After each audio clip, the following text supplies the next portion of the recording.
Hello everyone and welcome to a brand new video. I hope you're keeping well this week considering all of the extreme weather cases that we are experiencing the globe over. Unfortunately, these are instances of climate change and our weather and our environment becoming more extreme, and there are more and more cases of wildfires and flooding the globe over.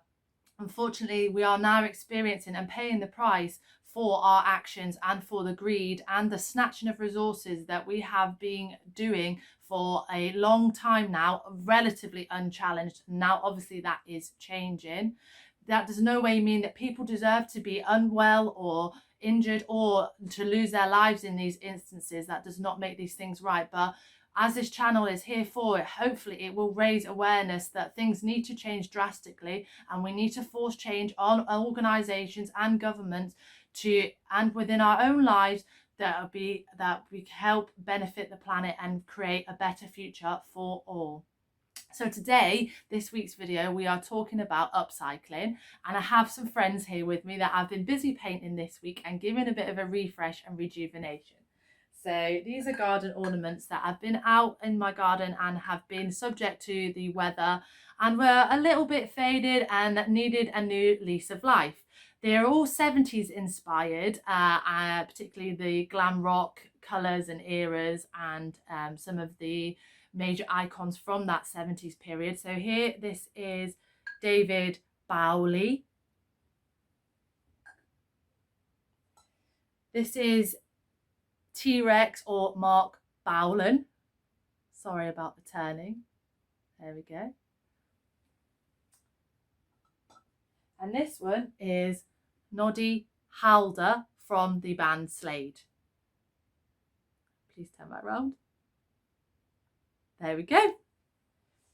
Some of the most popular items and materials for upcycling include cloth and fabric, wood or furniture, tin, cans or other metals, rubber, old tools, shoes, bags, glass, paper and cardboard.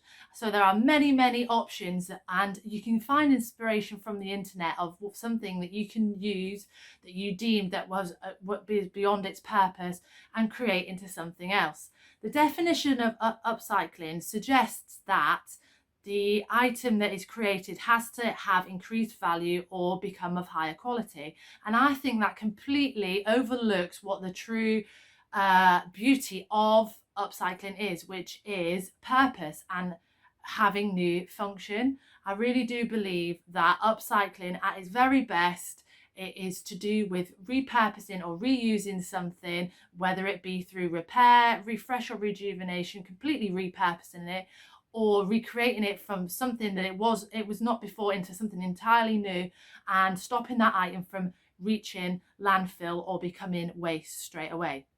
These garden ornaments are not my first attempt at upcycling. So far, I've completely reupholstered a chair. I will insert a picture here. And we bought some trunks from a second-hand store, which we rejuvenated with varnish and wallpaper that we had left over from when we decorated a couple of years ago. And those trunks now sit in my sister's and my mum and dad's room, respectively, and are used for storage and hold scarves or jumpers or cardigans or other small items. And it's just a great way of stopping something hitting landfill when it has no need to go to landfill to start with, and it could still have potential and could still have purpose and function. Upcycling and the idea of circular consumption and economy go hand in hand with each other. Currently, globally, our societies and communities really do depend on linear economy of a straight line, where something is created and produced, purchased, consumed or used, and then thrown away, and never has a chance to go back round again. Obviously, there are elements of recycling that are being implemented within societies, but there are elements of cost, use of energy, and some downsides to recycling rather than upcycling, because once you've broken down the items to recreate them into something else, obviously this is fantastic for stopping things from hitting landfill, but potentially those created items are of less quality and maybe less strength of what they were before, and eventually they can only be recycled so many times, and they do eventually end up back in landfill, and they have used energy and sometimes other materials to be created. So this is where upcycling comes into its own and goes hand in hand, as I've said, with circular consumption and circular economy. I will provide a link to the Ellen MacArthur Foundation, which has a lot of great information regarding circular consumption and circular economy, and the work that they are doing towards convincing and encouraging and inspiring other organisations and governments to implement more change to do with living a less linear economy. Unfortunately, at the minute, with the global pandemic, with the need for disposable PPE, there is a lot of single-use products that are being created. And although sometimes these are necessary, particularly for people that are in frontline jobs that are exposed to the spread of coronavirus on the daily for an extended period of time that do require PPE, unfortunately, we are still breeding a linear consumption with these products. And I would really hope that once this pandemic is over, these products cease to exist anymore, or we use other alternatives from old fabric or from reusable masks, which can be washed and reused several times. Obviously, at the moment, I am using reusable masks to the best of my ability, and I've gone through loads of them. I don't know if anyone else has managed to lose them the way I have. Unfortunately, they're in pockets, bags, handbags, even stuffed in the corner of the car door as well.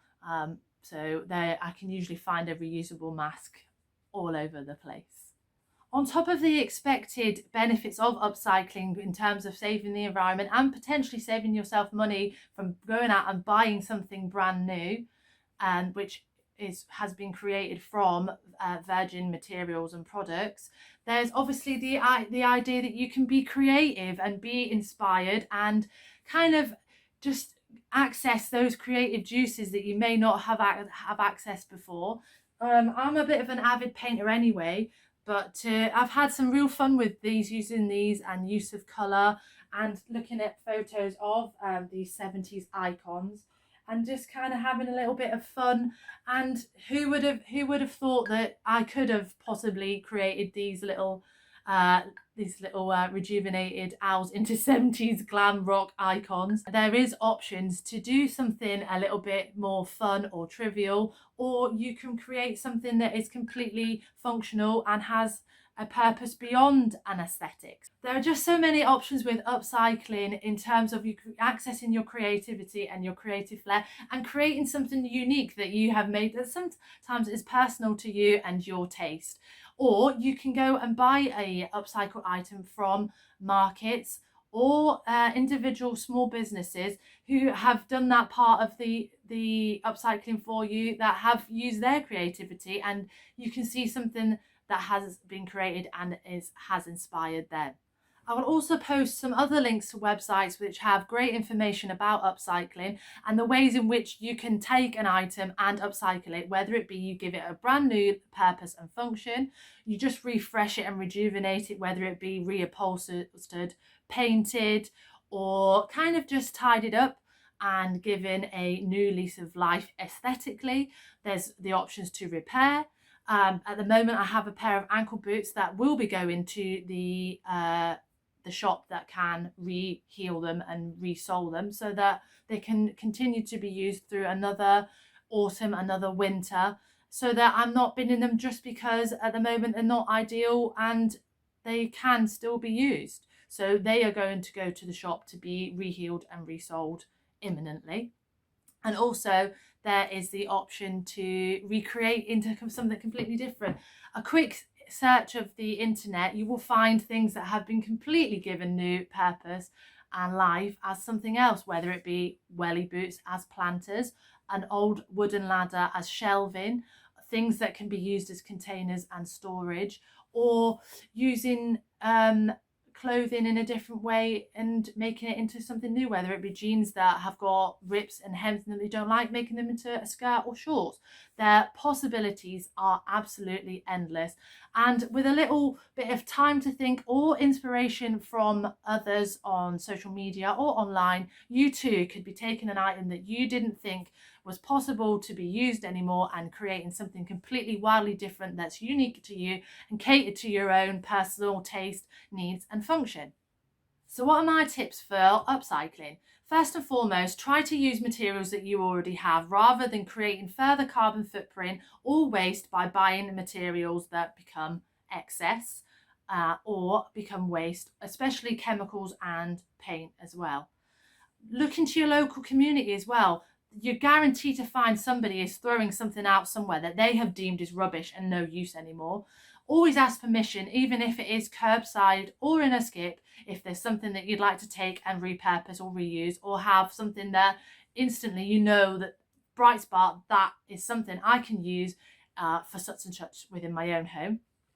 In terms of upcycling, think storage. There is so many items that can be repurposed or reused, not even with any amendment necessary, which can be used as a container or a shelf or a storage unit that you had never even given any thought to before.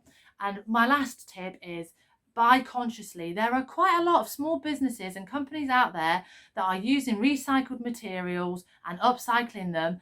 Check those people out. Go to markets, go to car boots even, and try and buy something on the cheap, and from second-hand shops, even charity shops. They will have items that you can reuse or repurpose as is, or you can create them into and repurpose them into something else with a little bit of creative flair or personality, and with materials that you aren't even aware of that are hiding in that cupboard somewhere or in your loft or your garage somewhere. Well, I hope you've enjoyed this video. So it's goodbye from me and the owls. I hope you've enjoyed this content. Please do look in the description for links to places that will have further information about upcycling and what you can upcycle and how you can go about it, because there's always plenty of tutorials on YouTube about upcycling items that you have in your own home. And please comment below about your projects and send me links on Instagram to anything that you have upcycled in the past or that you're in the process of upcycling. And I'll see you in the next video.